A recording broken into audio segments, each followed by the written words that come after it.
ซอยจุเด้อซอยจุ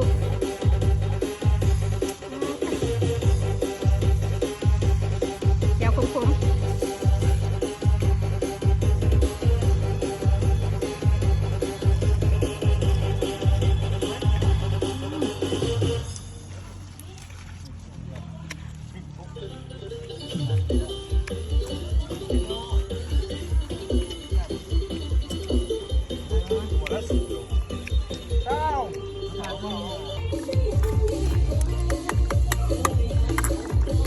พอแล้วแม่เอ้ย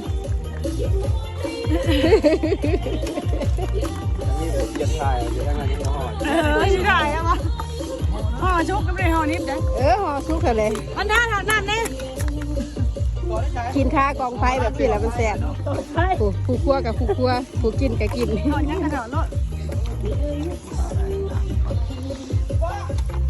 ไม่ยั้งอันนี้นะบักซองซาวบ่ดินะเบิ้งไม่ยั้ สาง ยสีดำเนี่ย บักซองซาวบ่ดิ